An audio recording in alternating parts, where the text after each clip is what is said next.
Okey, untuk hari ini kita akan bincangkan sedikit tentang tajuk kan. Tajuk itu daya paduan. Okey, daya cikgu nak buka ni tak ni je kan. Okey, daya paduan kan. Daya paduan dan gerakan ni lah. Kita panggil apa? Gerakan. Alah, kita silap pula ya. Minta maaf lah, tunggu test sekejap.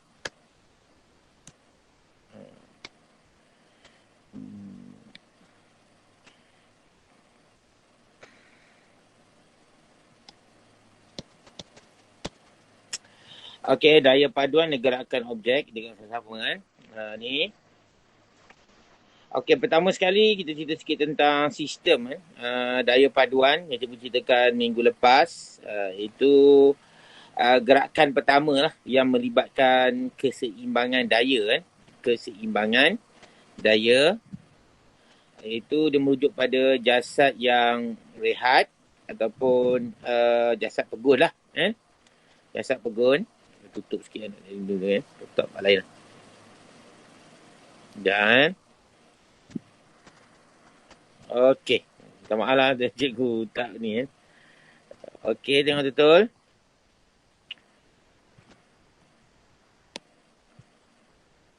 Okey, jasad rehat pegun. Maksudnya U sama dengan kosong. Apa maksud U sama dengan kosong?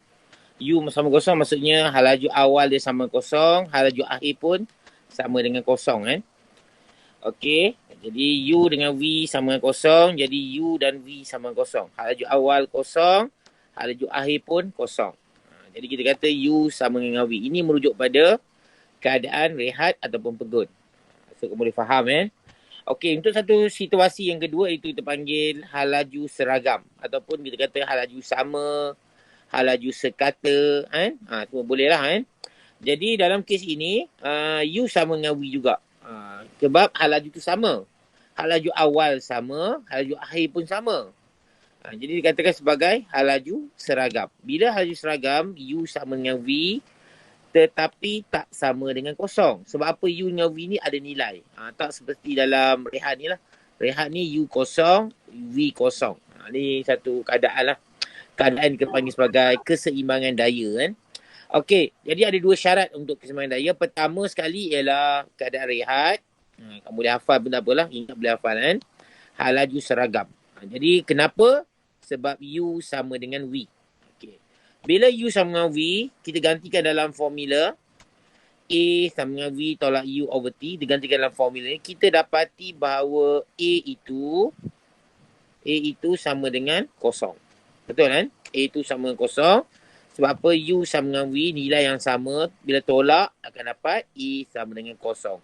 Tak kira lah T itu berapa. Okey kan? Dan seterusnya, bila kita gantikan dalam persamaan A sama dengan kosong, kita gantikan dalam persamaan F sama dengan MA. A ni kita letakkan kosong. Ini menyebabkan formula ini F menjadi kosong.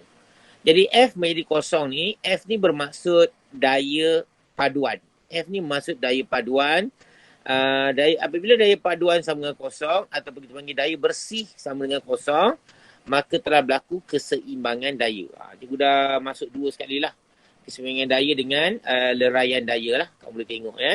Okey. Okey, apabila F sama dengan kosong, apa berlaku seterusnya? Jadi, bila daya paduan sama kosong, cikgu dah cerita kamu, daya paduan ni ada dua kaedah. Kaedah pertama, kita guna formula F sama MA. Dan kaedah kedua, kita guna daya bersih. Jadi macam gambar ni lah. Cuba kamu tengok gambar ni. R, daya tindak balas normal ke atas. W adalah beratnya ke bawah. Jadi dalam kes ini, kita katakan lift ni naik ke atas ke kan. Jadi kita katakan R tolak W. R tolak W sama dengan kosong. Kenapa kosong? Kosong ini merujuk pada daya paduan sama dengan kosong. Okay, kan? Jadi bila daya paduan sama dengan kosong, kenapa kosong daya paduan? Setelah cikgu telah yang tadi kan. Kenapa F kosong? Kerana A kosong. Kenapa A kosong? Sebab U sama dengan V. Kenapa U sama dengan V? Ni dua sebab dia, itu rehat dan halaju seragam. Okey kan? Okey, cikgu teruskan lagi. Ataupun kita kata W tolak R sama dengan kosong pun boleh. Mana-mana boleh lah. Sebab kita tak tahu lift ni naik atas ke atau turun bawah ke kan. Ataupun lift ni berada dalam keadaan pegun. Kita tak tahu kan. Kalau berlaku pada dua keadaan ini, dah tentu kita tahu W dengan R adalah sama. W sama dengan R. Okey, kamu boleh letak message lah. Kalau kamu nak tanya soalan, boleh letak di ruangan message kan. Yang cikgu di ruangan ni lah. Google Meet kan. Okey, message. Okey. Cikgu teruskan. Tadi daya yang seimbang. Okey kan, tadi daya seimbang. Kita pergi pada yang seterusnya itu jenis gerakan objek yang kedua. Itu bukan keseimbangan daya kan. Bukan keseimbangan daya. Pertama itu hal laju bertambah. Laju meningkat. Laju meningkat. Yang kedua kita kata hal laju menurun. Sama ada bertambah ataupun menurun. Jadi kamu tengok sini. Hal laju meningkat. Hal laju menurun. Jadi bila hal laju meningkat, berlakunya perubahan hal laju. Hal laju tak sama lagi kan. Ini U kurang daripada V. Untuk hal laju meningkat lah. Untuk kes hal laju menurun, U lebih besar daripada V. Ini dua ni bermaksud, maksud apa? U dengan V adalah tidak sama. Maksudnya bila tolak, kita akan dapat nilai dia, satu nilai lah. Bukan sama dengan kosong. Okey kan? Okey, dan apabila kita gantikan dalam persamaan A ni, kita dapati A juga tidak sama dengan kosong. A tidak sama dengan kosong. Okay, maksudnya A tu ada nilai, ada pecutan. Bila ada pecutan, maksudnya daya bersih dia sama dengan ada tidak bersamaan kosong. Atau daya bersih ataupun daya paduan tidak bersamaan kosong. Ini yang dikatakan bukan keseimbangan daya. Kerana daya paduan dia adalah tidak sama dengan kosong. Okey, terusnya. Dan R tidak sama bila R tolak W. Sama ada lift ni naik ke atas, R tolak W. Ataupun lift ni turun ke bawah, W tolak R. Kedua-duanya adalah tidak bersamaan dengan kosong. Maksudnya ada nilai. Okey kan? Dan kita dapati bahawa W tidak sama dengan R. Jadi untuk mencari daya paduan, kita akan kira macam ni kan. R tolak W sama dengan MA. R tolak W sama dengan MA. Dan juga akan terangkan lagi kan. Cikgu harap ingat kan. Ada dua keadaan. Satu keseimbangan daya. Di mana U sama dengan V. Untuk kes yang seterusnya ialah bukan keseimbangan daya di mana U tidak sama dengan V. Boleh kan? Okey, kalau ada apa-apa masalah boleh ni lah hantar, tulis dalam ruangan message kan. Kalau kamu rasa nak penting sangat, kamu nak open mic pun boleh lah kan. Okey. Tapi tak perlu banyak-banyak lah, seorang dua je boleh kan. Nanti bising lah kan. Okey. Kita pergi pada soalan yang melibatkan penyelesaian masalah kan. Masalah yang kita tengok di sini. Okey, tengok sama-sama. Soalan ni juga ambil daripada buku teks kan. Diubah suai sedikit. Okey, Raja menunjukkan sebiji buah kelapa berjisim 2 kg. 2 kg. Jadi kalau kamu nak buat soalan ni catat. 2 kg maksudnya jisim 2 kg. Yang sedang jatuh dengan pecutan 9. Pecutan 9. Dah tentu bila ada pecutan dah tentu ini bukan sistem berada dalam keseimbangan. Sebab pecutan tu ada nilai. Okey, itu sebenarnya.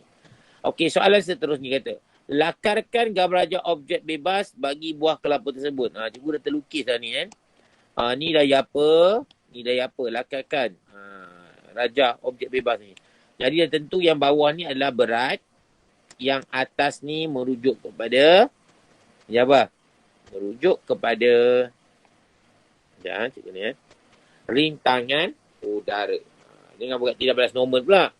Sebab bila objek tu jatuh, berat dari tarikan graviti, yang menentang ni adalah rintangan udara. Itu sebenarnya kan. Jadi yang kedua B, hitungkan daya paduan yang bertindak ke atas buah kelapa. Daya paduan. Okey, daya paduan kita tahu ada dua kaedah. Kaedah pertama kita boleh guna formula F sama dengan MA. Kaedah kedua kita tolak sama ada W tolak R ke R tolak W. Dah tentu W tolak R. Sebab apa? sebab buah ni jatuh ke bawah. Maksudnya W lebih besar daripada R. Jadi W tolak R. Itu daya bersih yang guna daya bersih. Kita guna W tolak R. Tapi kita boleh guna formula. Formula apa? F sama dengan ME. Jadi cikgu cadangkan kita guna formula F sama dengan ME. Sebab apa? M dah ada kat sini. A pun ada kat sini. Jadi kita gantikan dalam persamaan tu. Kita tengok sini kan. F sama dengan MA. Okay, kita dapat dua nilai. M dan A. Dan kita gantikan dalam formula. Kita dapat jawapan ni adalah 18 Newton. Itu cara yang terbaik lah untuk kira soalan ni. Itu adalah daya bersih kan. Daya F adalah merujuk pada daya bersih ataupun daya paduan. Okey. Nyatakan arah daya paduan tersebut. Ni kacang lah. Dah tahu dah. Daya paduan maksudnya arah objek ni ke mana? Ke bawah lah. Kan? Objek ni bergerak ke bawah dengan pecutan. Kan? Dia kata memecut ke bawah. Jadi ke bawah saja pun tak ada masalah. Kan? Okey, untuk D pula. Berapakah magnitud rintangan udara yang bertindak ke atas buah kelapa? Pecutan diberi 9.81. Okey, dalam soalan cikgu ni, cikgu ada bagi nilai G kan. Biasanya untuk KSSM, kita guna G sama dengan 9.81. Tapi dalam nota cikgu ni, kamu akan jumpa cikgu letak G sama dengan 10. Nanti kamu jangan terkejut lah kan. Sebenarnya dalam KSSM, kamu pakai G sama dengan 9.81. Itu yang sebenarnya. Okey. Jadi kita tengok sini kan. Magnitude, apa ni? Rintangan udara yang bertindak ke atas buah kelapa. Magnitude macam mana kita nak kira. Okey. Yang pertama, kita guna kaedah. Daya paduan itu tolak. Di mana, siapa tolak sama mana?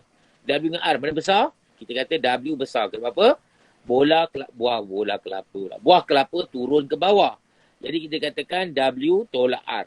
Kenapa W tolak R? Sebab W ke bawah, R ke atas. Dan buah pergi ke bawah, ikut arah W. Jadi W lebih besar daripada R. Sebab itu kita guna W tolak R. Itu sebab dia kan. Harap kamu tak pening lah ni Okey, yang berikutnya. Kita guna formula. Dan jadikan R sebagai tajuk rumus. Kenapa jadi R tajuk rumus? Sebab soalan tanya berapakah rintangan udara.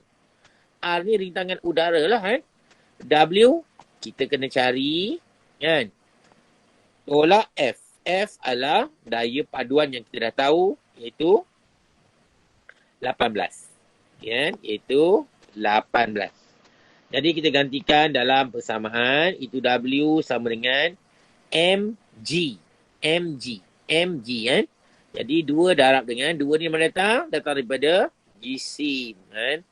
MG tolak dengan F18 ni dapat daripada apa yang kita kira itu daya paduan. Okey kan. Dan kamu kira kamu dapat jawapan ni ialah 1.62 Newton. Ni daya yang dipanggil rintangan udara. Kalau nak kira kan. Berat dia ni lah. Kamu darab 2 ni lah kalau tanya berat dia. Daya paduan ni. Beza antara rintangan udara dengan daya paduan, itu yang dipanggil sebagai berat lah. Cikgu tersilap kan. Beza di antara berat dengan daya paduan, itu dipanggil rintangan udara. Minta maaf lah cikgu tersilap sebut tadi kan. Okey, cikgu teruskan. Ada apa-apa soalan nak tanya? Boleh tak boleh? Boleh. Okey, boleh. Alhamdulillah. Cikgu teruskan. Okey, ni soalan yang berikutnya. Cikgu dah terang kamu tentang daya ni bertindak pada dua komponen. Sama ada komponen X dengan komponen Y. Dalam soalan ini, kita dapati bahawa objek ini bergerak dalam keadaan macam ni. Betul tak? Jadi kita anggap sebagai komponen X. Okey, bila objek ini bergerak ke kanan dan ada daya yang menentang pergerakannya ke kanan, itu dipanggil sebagai daya geseran. Dan objek ini bergerak dengan pecutan. Pecutan maksudnya daya ini dapat mengatasi daya geseran. Betul tak? Betul lah, ini 200, ini 50. Jadi daya ni melebihi daya geseran.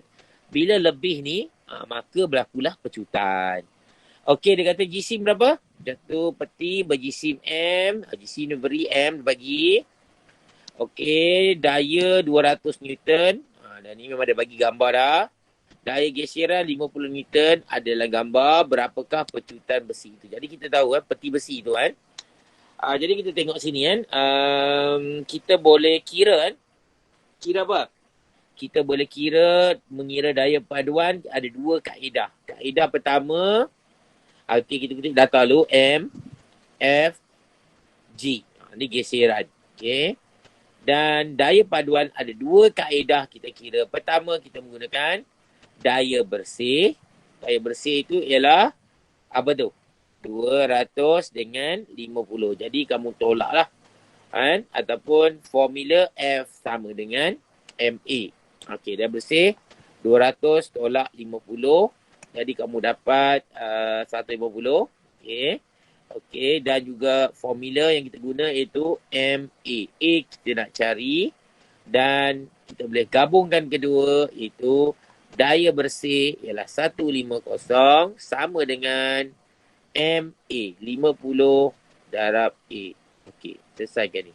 Jadi kita dapati A sama dengan 3 ms negatif 2. Boleh faham kan? Okey, kita teruskan lagi perjalanan cikgu kan. Okey, kita cerita tentang daya dalam lift kan. Daya dalam lift. Slide yang berikutnya. Okey, kalau tak sempat habis ni hari ni kan, kita ni lah kan, kita sambung minggu depan lah. Sambung dengan kekenyalan sekali lah kan. Tak payah nak ajar apa laju-laju sangat, tadi kamu pening nanti kan. Biar penting kamu faham. Dan cikgu harap adalah ni tempat ni boleh kamu bertanya lah kan. Apa-apa soalan kan. Kalau kamu nak tanya cara personal, bolehlah kamu boleh WhatsApp soalan ke cikgu kan.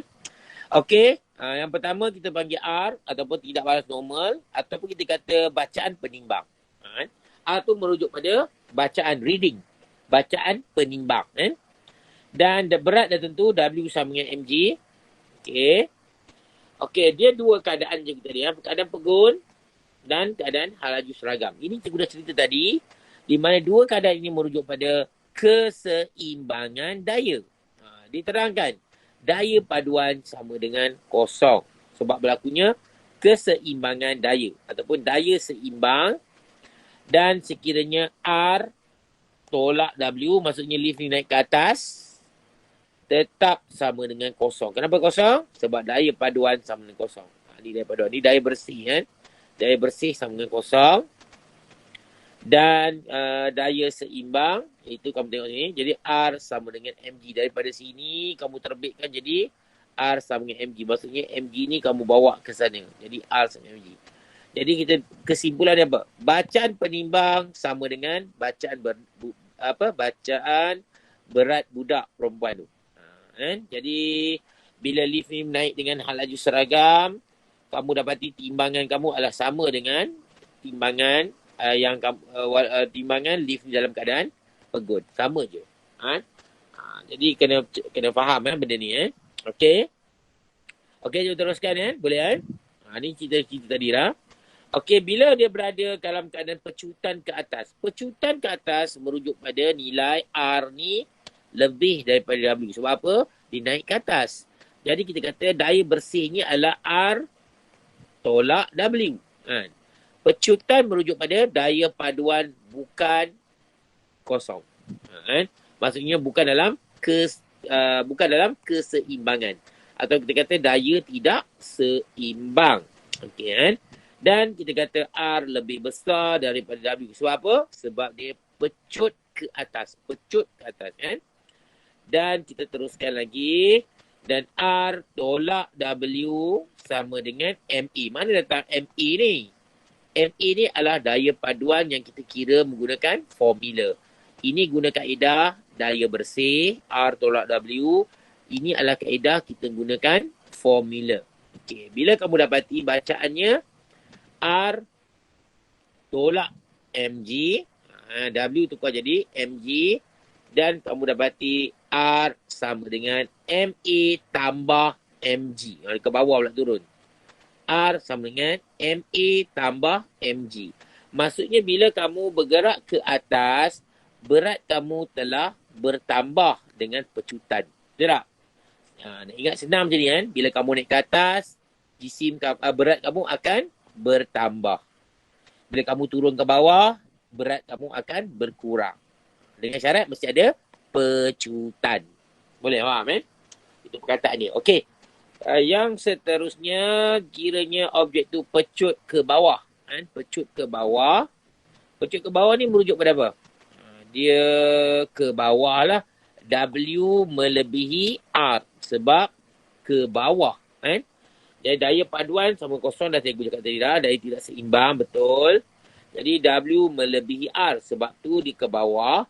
Dan W tolak R adalah daya bersih yang dikira sama dengan MA. MA adalah daya bersih dalam formula. Okey Jadi kita dapat mg tolak R sama dengan MA. Dan kita dapati R sama dengan mg tolak MA. mg tolak MA maksudnya apabila kamu turun ke bawah, bila kamu turun ke bawah, berat kamu akan berkurang. Tolak. Turun, tolak berat kamu. Kalau kamu turun ke bawah, berat kamu akan berkurang dengan tolak dengan MA. Kalau naik ke atas, kamu tambah dengan MA. Itu cara dia. Nak kira mudah lah. Okay, boleh faham Itu kaedah-kaedah yang kamu kena faham. Okey, kalau ada apa-apa masalah boleh letak dalam ruangan mesej, tanya soalan, cikgu boleh jawab sebab tak ada siapa pun hantar. Okey lah Cikgu rasa okey lah kot, boleh faham kalau tak faham pun tu, kalau cikgu faham pun okey lah. Okey, kita pergi pada soalan. Okey, seorang penumpang berjisim 60 kg berada di dalam sebuah lift. Okey lah 60 kg jisim kita ambil. Rakamkan graf jasad bebas menggunakan simbol W dan R. Ni rasa kamu boleh buat lah. W ke bawah, R ke atas Okey, dia boleh kata tidak balas normal R ni. Ataupun boleh kita anggap sebagai bacaan penimbang ni lah bacaan penimbang ni. Hitungkan magnitude tidak balas R apabila lift dalam keadaan pegun. Yang lain dah pegun, berlakunya apa? Berlakunya keseimbangan daya. Jadi suruh lukis dulu. Ni adalah R. Okay, bawah tu adalah W. R dan W. Nampak R dan W. Okey, dia kata dalam keadaan pegun. Bila keadaan pegun, maksudnya daya bersih sama dengan kosong. Jadi bila R tolak W sama dengan kosong. Ataupun kita kata W tolak R pun sama dengan kosong. Jadi kita kata R sama dengan W. R sama dengan W. R tolak W sama dengan kosong. Ni W ni Jadi W sama dengan mg. Jadi bila mg bawa ke sana, jadi R sama dengan mg. M 50, G 9. Jadi kamu ganti ke dalam ni. Dapat 490.5 Newton. Ini adalah bacaan penimbang apabila lift berada dalam keadaan pegun. Boleh Okey, apabila lift itu bergerak ke atas dengan pecutan 2. Pecutan. Bila pecutan maksudnya daya tidak seimbang lagi lah. Daya betul naik ke atas pula tu. Maksudnya naik ke atas, maksudnya bacaan akan bertambah lah. Bacaan bertambah. Ke atas, bacaan bertambah. Bila berturun ke bawah, bacaan akan berkurang. Cikgu raja tadi kan. Okey. Jadi kita tengok sini Yang pertama kita guna daya paduan. Pecutan ke atas. Daya paduan dia tahu tidak sama dengan kosong. Dah tentu daya tidak seimbang. R lebih besar daripada W. Kenapa kita buat R lebih besar daripada W? Sebab dia naik ke atas. Jadi R lebih besar daripada W. Jadi bila kamu gantikan R tolak W. Maksudnya yang besar tolak yang kecil. Itu adalah daya bersih. Sebab R lebih besar daripada W kan. Sama dengan MA. Jadi gantikan dia lah ni. MG kita dah tahu dah. Tadi dapat dah, itu 49 ni. MA, M kita tahu, M dia adalah 60. A dia berapa? A dia kita tahu tak? A dia kita tengok tadi. Ada bagi 2. Jadi kita gantikan. Jadi MA, tambah. Jadi 490 ni MG, tambah dengan ni MA. 50 dengan 2. Jadi tambah, kamu dapat R sama dengan 570.5 Newton. Ini contohlah. Supaya kamu lebih faham. Okey, maksudnya bacaan dia bertambah lah. Bacaan berat tu bertambah sebab dia naik ke atas. Kes yang pertama lah. Nombor 2 punya soalan. Okey, kita pergi pada soalan yang ketiga. bergerak dengan hal laju seragam. Ni bahaya. Walau bagi nilai ni, kamu nampak satu perkataan yang penting. Apa dia? Hal laju seragam. Hal laju seragam. Ini adalah syarat-syarat untuk keseimbangan daya. Iaitu pegun dan hal laju seragam. Jadi hal laju seragam maksudnya daya berada dalam keadaan keseimbangan. Hal laju seragam, daya paduan sama dengan kosong, daya berada dalam keseimbangan, R tolak mg sama dengan kosong, R sama dengan mg, dan bacaan penimbang sama dengan bacaan berat budak. Bacaan penimbang sama dengan bacaan berat budak. Ini kita ni lah. Okey. Okey, boleh Ini yang berikutnya. Jadi, R sama dengan mg, R sama dengan 490.5 Newton. Okey, boleh Okey, ada jawab ni. Cikgu, kenapa bukan 60 kg? 60 kg. Cikgu, kenapa M jadi 50? Mana ni? Oh, ya. Betul lah. Cikgu tersilap. Minta maaf lah. Cikgu buat soalan baru jadi kamu dah perasan Terima kasih cikgu betulkan sikit kat sini Okey. Kadang kesilapan pun kadang-kadang cikgu tak perasan. Kamu perasan baguslah Okey, jangan. Cikgu betulkan yang ni jadi kamu tak nampak sini adalah tadi dia kata 60 kg. Pasal apa cikgu pun ni 50 kan? Ini 60 Jadi kamu kena betul sikit jawapan ni Cikgu ingat betulkan macam ni lah senang. Cikgu betul sendiri bagi mudah lagi. Kita tukar saja soalan dia Soalan dia tukar saja. Kita tukar ni jadi 50 kg. Okey, boleh Kong Enciong dengan Hafiz Zainal kita tukar saja. Minta maaf lah kesilapan ni. Cikgu pun tak perasan Okey. Boleh Boleh Hafiz dengan ni? Ko? Okey Pelajaran okey Boleh cikgu. Boleh. Okey, baik. Okey. Terima kasih. Itu yang penting tu Takut kamu tersilap. Bahaya Cikgu pun modul ni kadang-kadang cikgu baru buat juga. Kadang ada kesilapan kamu boleh tengok Jangan tengok bulat-bulat tengok betul. Baru kita boleh betulkan. Okey Okey, cikgu teruskan kita punya perjalanan kita. Okey, ni soalan yang melibatkan sistem takal. Ada dua. 4 kg dengan 3 kg. Dia ada dua ni 4 kg dengan 3 kg. Jadi kita tengok apa soalan tanya. Tunjukkan daya tindakan dalam sistem takal itu. Kita tahu daya tak lain tak bukan satu daya yang boleh, itu berat. Weight. W 4 kg daya dia ke bawah. 3 kg daya ke bawah Okey, daya ke bawah. W sama dengan 4 darab 9.81. Jadi kamu dapat 32.94. Ni. Berat di daya ni. Dan 3 kg juga ada daya. Itu 3 kg ialah dayanya ialah 3 darab 9.81. Berat juga. Berat untuk jasad itu 29.43. Okey.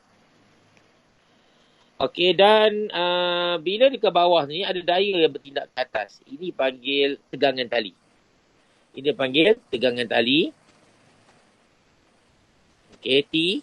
Simbol T Dan yang atas ni pun sama tegangan tali.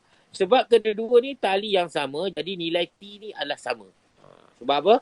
Sistem ni bergerak sama-sama. Jadi kita dah beritahu kat kamu, cikgu beritahu kamu, objek ni akan bergerak ke bawah, objek ni akan bergerak ke atas. Ini akan bergerak ke bawah, ini akan bergerak ke bawah, ini akan bergerak ke atas. Apa sebab dia? Sebab daya ni lebih besar daripada daya ni. Betul? Jadi dia akan turun, ini akan naik ke atas. Itu sebenarnya. Okey. Tunjukkan daya tindakan, dia tunjuk dah. Dia hitungkan daya paduan. Daya paduan merujuk pada perbezaan daya. Itu daya bersih. Kita guna. Nak guna S sama MA, M pun tak ada. M ada, E tak ada. Jadi kita guna formula daya bersih. Bukan formula, kaedah daya bersih. Ada dua kaedah daya paduan. Satu daya bersih, satu lagi kaedah formula. Okey Jadi kita guna kaedah daya bersih, tolak saja nilai ni dengan nilai ni. Tolak, kamu dapati nilai dia F sama dengan 9.81. Macam nilai pecutan graviti. Tapi ni daya Ni daya. Okey. Soalan B. Soalan C.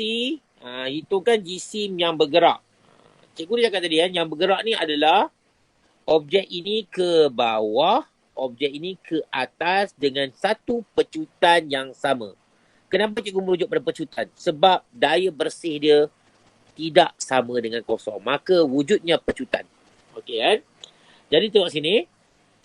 Ni adalah jisim kedua-duanya. Iaitu jisim ni 4 kg. Ini 3 kg. Jadi dua-dua ni bergerak bersama-sama. Kan? Bersama maksudnya ini naik ke atas. Ini naik ke atas. Ini turun ke bawah. Okey. Jadi dia minta cari pecutan. Pecutan ni senang kan? Kita guna kaedah daya bersih. Daya bersih apa? Pertama, daya bersih kaedah F, daya paduan kan. Kaedah pertama adalah daya bersih. Ni tolak ni dapat ni. Satu lagi kita guna kaedah formula. Formula. F sama dengan MA. Jadi kita guna sini. Ni pergerakan dia dengan pecutan yang sama dengan yang atas ni. Sebab apa? T yang sama, tegangan tali yang sama, A pun yang sama. Sebab dua ni bergerak serentak. Dia akan bergerak serentak sebab tali yang sama. Tuan sebab lah tuan. Jadi kita guna formula daya paduan sama dengan F sama dengan MA dan F-nya kita dah dapat itu 9.81. M, mana dapat M? M ni kita ambil atas ni, 7 kg. Jadi A, kita nak cari. Jadi senang saja, ganti saja kan. Sudah kita gantikan, jadikan A sebagai tajuk rumus. Kita dapat A sama dengan 1.40 ms negatif 2. Boleh kan? Ni nak kira daya ni satu-satu kan supaya kamu lebih faham. Okey kan? Okey, cikgu teruskan yang seterusnya untuk ni silap lagi ni D ni E lah betul je, tak apalah. Sama-samalah. Kita cari tegangan tali. Tegangan tali ni ada dua cara kita cari kan. Cari tegangan tali. Pertama kamu boleh buat secara bahagian demi bahagian. Katakan bahagian ini kamu nak kira tegangan tali dan kamu nak ambil bahagian ni sebagai tegangan tali. Sebab apa? Objek ni disokong dengan W dan T yang ada ni. Ni pun sama. Jadi macam mana nak kira dia? Kita guna kaedah pertama. Kaedah pertama dengan kaedah kedua lebih kurang je. Tapi cuma bahagian yang lain kan. Dia ambil partition yang lain kan. Okey, kita ambil jisim 4 kg. Kita tahu 4 kg yang bergerak ke bawah dengan pecutan A. Okey kan? Gambar ni tersilap. Cikgu nak betul balik lah. Gambar pun tersilap tadi. Kamu tak sedar. Okey, cikgu betulkan sikit kan. Gambar ni tersilap kan. Baru cikgu sedar gambar silap kan. Gambar ni anak panah ni ke bawah. Anak panah ni ke atas. Boleh faham jadi bahaya jugalah kan. Takut kamu silap ni kan. Sebab apa dia bergerak? Cikgu boleh kan. Sebab apa macam ni? Sebab dia bergerak. Ini bergerak ke bawah. Ini bergerak ke atas. Okey. Tadi cikgu buat silap Okey, kaedah pertama ialah 4 kg bergerak ke bawah dengan pecutan A. Bergerak ke bawah dengan pecutan A. Jadi bergerak ke bawah dengan pecutan A jadi dua daya iaitu W yang kita dah tahu, T yang kita tidak tahu. Tapi tahu dia bergerak ke bawah. Jadi kita guna dua kaedah. Kaedah pertama, ni kita ambil bahagian ni. Daya paduan, dimujuk pada daya bersih dan juga formula. Ada dua kaedah. Daya paduan, daya bersih punya kaedah dan formula. Tapi kita merujuk pada jisim 4 kg. Okey, daya bersih iaitu 39.24 tolak T. Kenapa tolak T ni? Sebab daya ini lebih besar daripada T. Kenapa lebih besar daripada T? Sebab objek ni bergerak ke bawah. Objek ni bergerak ke bawah, jadi W tolak T. Jadi W tu kamu dah tahu, kamu tulis lah 39.24 tolak T. Formula F sama dengan MA. F sama dengan MA. M berapa? M adalah 4. A kita nak cari. Ataupun dah bagi dah. Kita dah dapat. A sama dengan 1.40. Okey, kita dapat. Jadi kita gantikan dalam persamaan tu. F, kita darabkan daya tu. Dan kita gantikan dalam persamaan ini. Kita katakan daya paduan kaedah daya bersih, ni kaedah formula. Kita samakan. Itu yang penting kamu kena ingat. Nak cari daya paduan ada dua kaedah. Pertama, daya bersih dan formula. Okey, Okey, cikgu teruskan. Jadi T sama dengan 33.64. Ini merujuk pada kaedah pertama. Kaedah pertama merujuk pada jisim 4 kilogram. Okey, Okey, cuba tengok kaedah kedua pula. Kaedah kedua kali ni, kita akan merujuk pada 3 kilogram. Tadi 4, sekarang 3 kilogram. Di mana 3 kilogram ni akan bergerak ke atas. Sebab apa? Daya T lebih besar daripada W. T lebih besar daripada W. Jadi kita buat sini, jisim 3 kilogram bergerak ke atas. Okey, jadi daya paduan kita guna dua kaedah tadi, daya bersih dan formula, dan kita dapati F daya bersih T tolak 29.43. Mana datang ni 29 ni? 29 ni. Dia datang daripada nilai ni. Okey, nilai ni. Okey. Jadi T yang ni lebih besar daripada 29.43. Sebab apa? Objek tu naik ke atas. Objek tu naik ke atas. Jadi F sama dengan T tolak 29.43. Ni yang pertama. Okey, formula macam mana? Formula kita guna formula F sama dengan MA. M-nya dah tentu sama dengan 3. A dia adalah kita ambil daripada sini juga. A yang sama. Sebab objek ni akan naik ke atas. Ini turun ke bawah dengan pecutan yang sama. Iaitu 1.40. Okey. Jadi kita gantikan. 3 darab 1.40. Dan kita gantikan yang ini sama dengan ini. Samakan 2 dan kamu dapat T sama dengan 33.64 Newton. Ini kaedah-kaedah yang kamu boleh gunakan. Dalam periksa tak perlulah guna dua kaedah. Kamu guna satu kaedah pun cukup. Yang penting soalan minta cari nilai T. Guna salah satu. Kalau ada masa lebih nak guna pun terpulang. Tapi cikgu tak sarankan. Buat satu kaedah cukup. Ini sebab kita nak belajar. Cikgu tunjuk dua-dua kaedah. Supaya kamu dapati sama lah jawapan dia cikgu. Tu. Itu yang cikgu nak. Okey, kita teruskan lagi. Soalan objek yang berada dalam keadaan macam ni. Oh, nampak tapi dekat tempat kamu tu ada macam ni Ada conteng sikit cikgu nak padam macam mana Oh, dah hilang lah. Cikgu tengok macam ada conteng, kesan conteng lagi kan. Okey. Okey, apa soalan dia? Tengok sini. Sebuah troli berjisim 2 kilogram. Di atas meja ditarik oleh sebuah pemberat melalui sebuah takal. Troli itu bergerak dengan pecutan. Pecutan daya tidak seimbang menentang geseran. Okey, geseran. Itu yang soalan yang pertama dia. Dia kata, lakarkan gambar ajar jasad bebas. Ini penting jasad bebas. Bagi troli dan pemberat. Troli dan pemberat. Dia ada nilai-nilai ni semua ni. Okey, yang pertama. W adalah berat troli. Dah tentu daya berat ke arah ke bawah. Itu W. Okey, berat bagi pemberat. Lagi senang. B berat, pemberat. Pemberat ni mesti ke bawah juga. Okey. Di mana kita letakkan simbol B di situ. B Okey, R tindak balas normal ke atas troli. Maksudnya daya yang bertindak ke atas. Pada arah atas troli. Yang ini. Itu dia rujuk pada nilai R. Okey. Tegangan tali. Merujuk pada pemberat yang digantungkan dengan tali. Arahnya ke atas. Jadi kita buat ini R. R di sini. Dan di sini adalah T sebagai tegangan tali.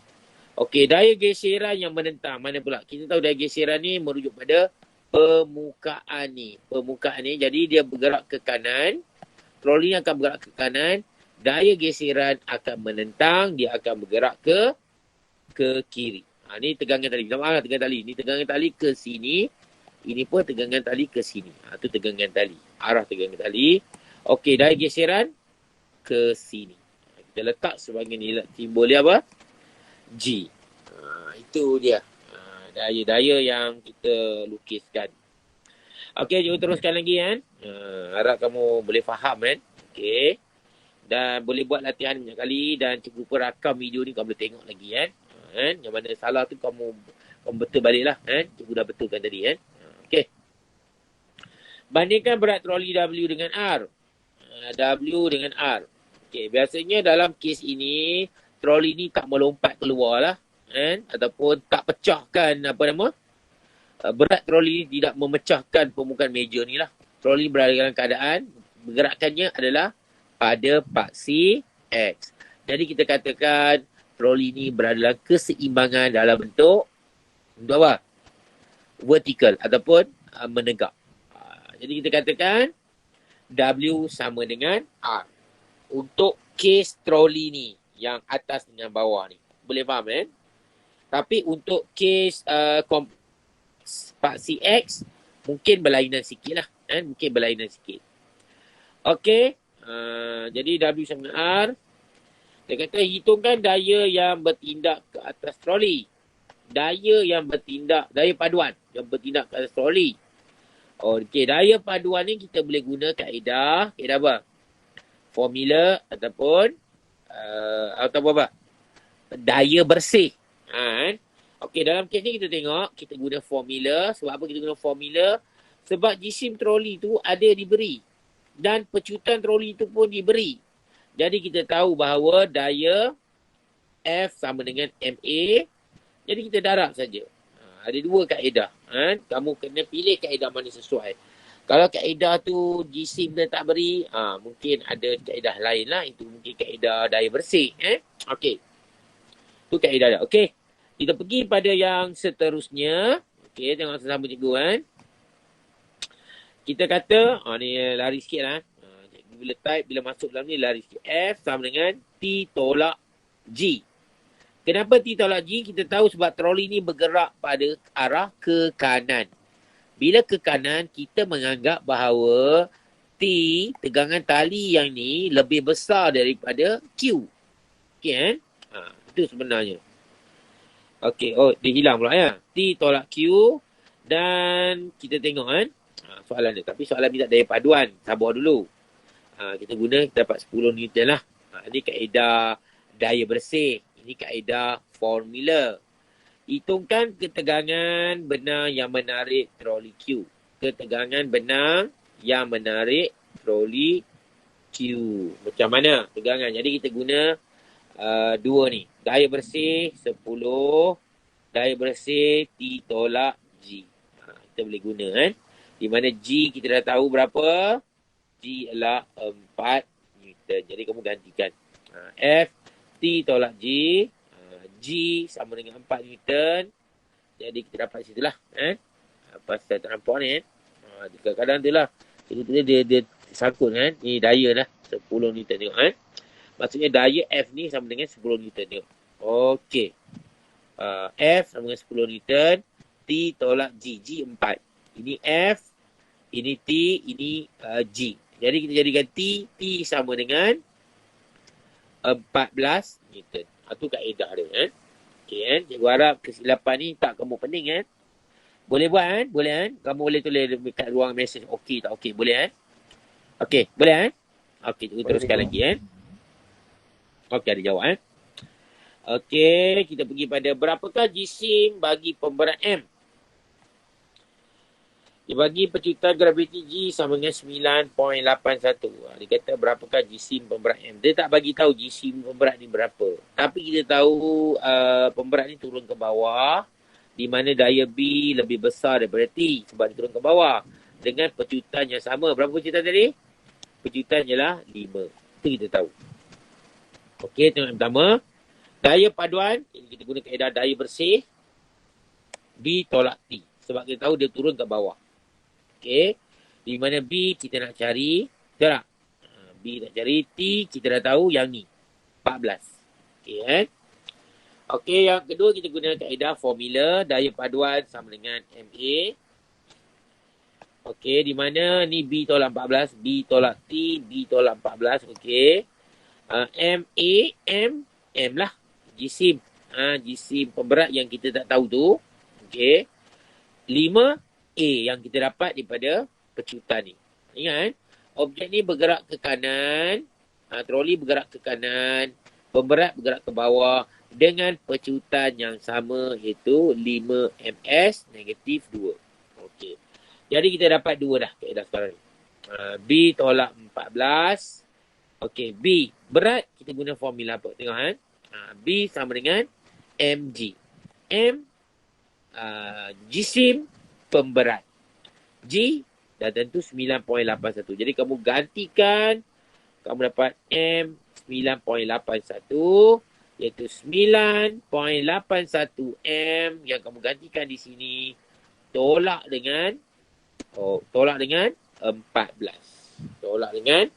14. Itu yang kamu kena tahu Dan kita tengok di sini, ini adalah daya paduan yang kita guna dengan kaedah daya bersih. Ini adalah kita guna kaedah formula. Jadi kita samakan di sini dan kita dapati ada sebutan M di sini. Di sini pun ada sebutan M. Kamu kena selesaikan dalam bentuk algebra. Algebra mana? Sini 5M dibawa ke sana jadi negatif 5M. Negatif 14 bawa ke sana jadi 14. Dan bila kamu tolak ini, kamu dapati 4.81 M sama dengan 14. Jadi M sebagai, nampak kot?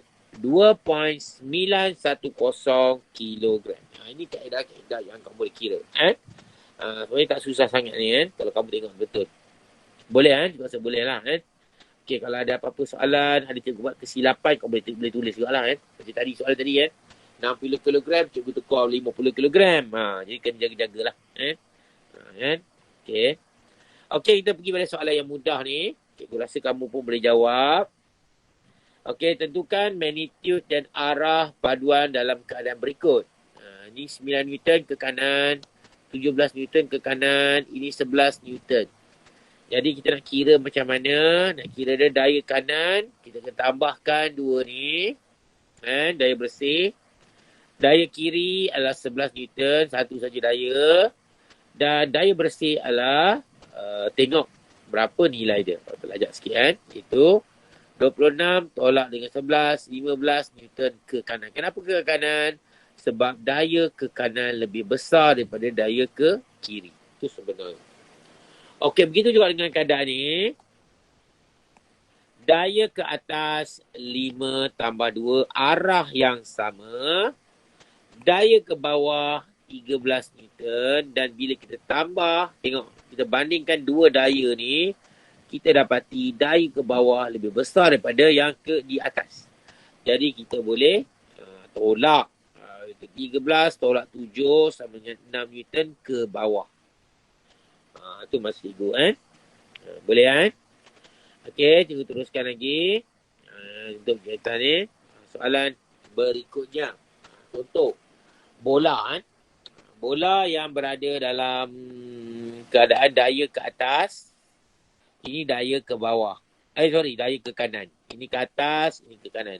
Jadi kamu akan pening sikit. Cikgu pasal apa tadi atas dengan bawah je? Komponen. Masalah sekarang ni, soalan ni, ini komponen Y, ini komponen X. Kamu nak combine. Cikgu ajar dah minggu lepas Macam nak gabungkan, nak cari daya bersih tak boleh.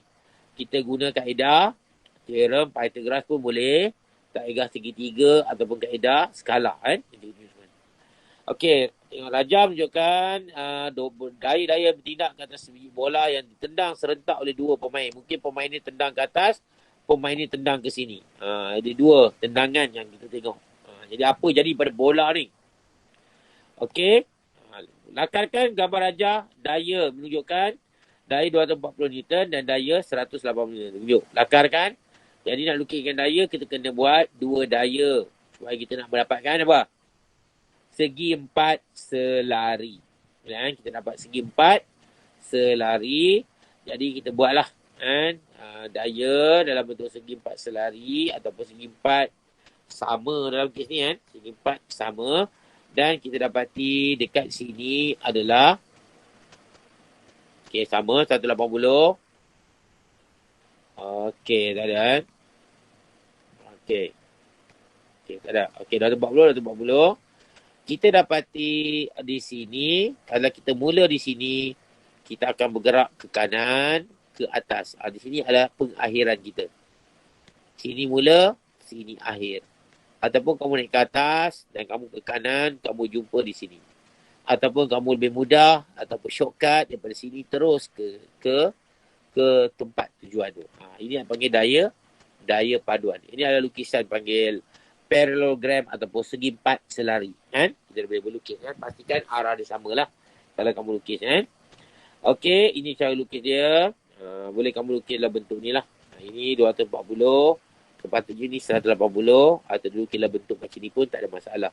Dan dia ada satu sudut sini. Kan? Sudut di mana daya yang terhasil, daya paduan terhasil daripada paksi X. Okey kan? Itu kan magnitud daya paduan ke atas bola itu. Jadi senang saja kamu boleh guna. Sebab dia segi 4, segi 3 yang mempunyai sudut 90 darjah. Jadi kita kata kita boleh guna teorem Pythagoras. Kaedah teorem Pythagoras itu 240. Ataupun ni 240. Ini 180 dan F ni kita panggil sebagai hypotenuse. Hypotenuse. Jadi kamu gantikan dan kamu dapati F sama dengan 300 Newton. Boleh 300 Newton. Okey. Tentukan arah gerakan bola itu. Jadi arah gerakan bola ni merujuk pada sudut ni lah. Sudut ni kan. Sebab dia tendang. Kalau ikut kita jawab arah dia kalau dari kompas. Arah dia adalah ke timur laut. Betul tak? Ni ke arah timur laut. Kan? Tapi berapa darjah? Dia tanya. Itu masalah sikit kan. Jadi kita kena kira darjah dia. Situ sebagai theta. Sudutnya. Dan kita tahu panjang ni tadi adalah 240. Letak A apa ni? A cikgu merujuk pada adjacent. Adjacent. Dan F, H merujuk apa? Hypotenuse. Dan 180 O maksudnya opposite. Opposite berhadapan dengan sudut ni. Kalau kamu buka mata, nampak garisan ni. Betul tak? Katakan ni mata kamu. Nampak? Ni garisan ni. Jadi, opposite, berdepan. Ini bersebelahan, adjacent. Ini hypotenuse. Senang kamu tengok sini. Opposite macam paksi Y. Adjacent macam paksi X. Hypotenuse, kedua-duanya gabungan. Okey. Jadi kita guna apa? Guna trigonometri. Kaedah trigo. Iaitu TOA. TOA. T tangent, opposite, bahagi dengan adjacent. Tangent, theta, T, opposite, bahagi adjacent. Jadi kamu tekan tangent, OA, O berapa? Kamu gantilah. Tangent negatif 1. Kalau kamu nak kekalkan theta ni ke sini, tangent bila kamu bawa, kamu akan dapati tangent negatif 1. Maksudnya dalam kalkulator kamu tekan shift tangent. Shift tangent Okey, dan kamu tekan O adalah 180 bahagi 240. Jadi kamu dapat theta sama dengan 36.87 darjah. 36.87 darjah. Ni contohlah Boleh Dia sudutlah pada darjah tu. Jadi dia kata bergerak sepanjang arah daya paduan. Tadilah soalan tadi. Boleh ini contoh-contoh soalan yang kita buat Okey. Okey, kita pergi pada ni satu topik seterusnya iaitu leraian daya. Maksudnya daya yang kita perlu leraikan. Kita ada masa lagi sebab leraian daya. Okey, nampak? Seorang pelajar yang duduk di sini ditarik oleh abang dia ke kawan dia, tak tahulah, tarik. Okey, macam mana kita tengok daya yang terhasil ni? Mari tengok sama. Yang pertama, tandakan daya yang bertindak. Daya pertama ialah tindak balas normal yang ada pada budak ni. Pada arah atas. Dan berat budak ni, iaitu W. Dan bila tarik tu, jadi susah nak tarik Jadi ada daya apa? Daya geseran. G. Dan pelajar ni akan tolak. Budak ni akan tolak pada arah ke depan. Betul tak? Sebenarnya dia tarik ke depan. Tapi dalam bentuk komponen yang tidak pasti sama ada X ataupun Y. Okey kan? Jadi daya ni adalah daya yang bukan dalam komponen X dan bukan juga dalam komponen Y. Macam seolah-olah daya paduan yang kita bincang tadi tu. Okey kan? Jadi daya tarikan dia. Ni daya tarikan yang kita masukkan sini. Dalam keadaan seolah macam daya paduan. Okey. Jadi nyatakan daya yang boleh dileraikan. Jelaskan. Jadi dalam kes ini, daya yang boleh dileraikan ialah daya tarikan. Kenapa daya tarikan? Sebab daya tarikan ni kita tak tahu dia komponen X ke komponen Y. Kalau tidak balas normal, dah tahu ini adalah komponen Y dengan berat. Kan? Geseran. Ini adalah komponen X. Kan? Komponen X. Daya ni kan? Geseran pada arah pada komponen X. Jadi kita tengok sini, daya tarikan bentuk dia yang dileraikan sebab apa? Kenapa kita punya daya boleh leraikan? Daya tarikan sebab daya yang diberi bukan komponen X dan bukan komponen Y. Boleh faham kan? Dia tahu dia komponen apa. Tapi kita boleh leraikan kepada dua komponen X ataupun Y. Lukis bagaimana daya itu dapat dileraikan. Jadi kita tahu daya ni bertindak ke atas ni. Kita pergi pada satu titik ni, objek ni. Ini paksi X. Daya yang bertindak dileraikan. Daya ni dileraikan menjadi komponen X. Daya ini dileraikan menjadi komponen Y.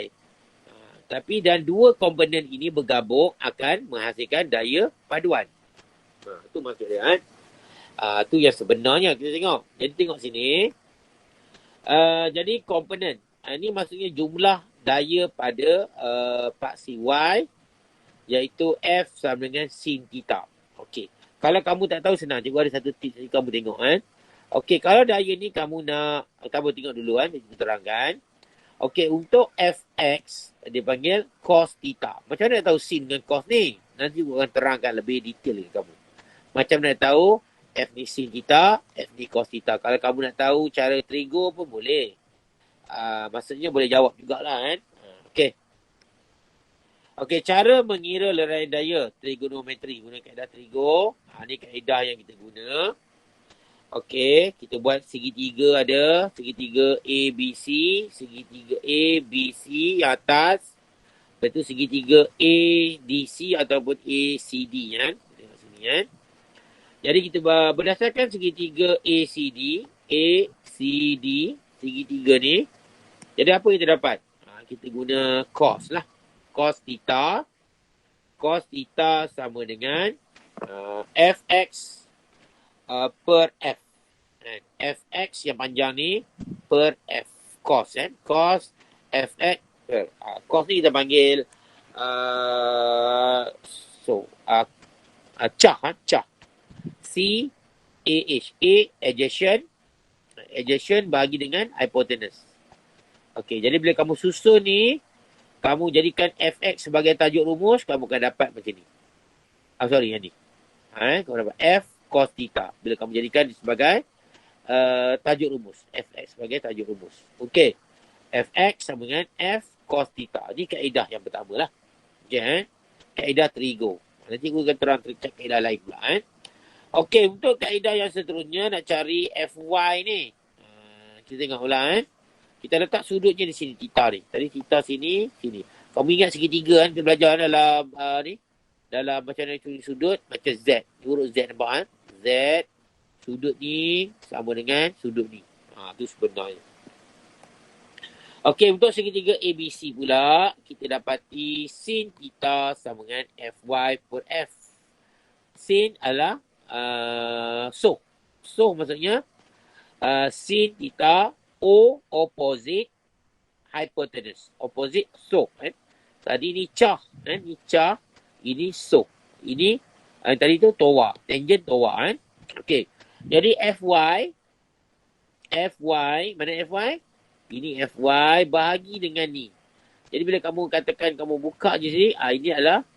Buka je ni. Ini adalah opposite. Ataupun bertentangan. Ini adalah hypotenuse. Jadi Fy per F. Jadi bila kamu jadikan dalam bentuk Fy sebagai tajuk rumus, kamu dapati F sama dengan sin theta. F sama dengan F sin theta. Sorry sebut silap. Okey, ni kaedah dia kan. Okey, kaedah seterusnya. Kita tengok kan konsep lerai daya. Aku juga terang sikit lah kan. Konsep lerai daya. Okey, panjang juga ni kan. Okey. Cikgu ingat kita tak boleh lah teruskan lagi lah kan. Sebab nak panjang kita ni jaga banyak uraikan dan juga berpening. Biar minggu depan kita akan sambung lagi konsep lerai daya ni kan. Okey, ada apa-apa soalan nak tanya setakat ni? Ada apa nak tanya? Hello? Ada apa nak tanya? Pelajar? Tak ada cikgu. Okey, tak ada. Terima kasih Muhammad Irfan Okey, cikgu ingat setakat ni saja ceramah cikgu. Cikgu ucapkan terima kasih kepada para pelajar. Nanti minggu depan kita sambung lagi. Tapi minggu depan kita sambung tingkatan 4 dulu tau kan. Tingkatan 4 tajuk dia asas fizik dulu. Lepas tu baru kita masuk balik tajuk ni. Boleh kan? Kamu boleh tengok balik video cikgu supaya kamu dapat manfaat banyak daripada sini kan. Okey, terima kasih. Assalamualaikum warahmatullahi wabarakatuh. Bye-bye kan. Okey, sekian saja dari cikgu kan. Terima kasih cikgu. Sama. Sama. Terima kasih cikgu. Sama.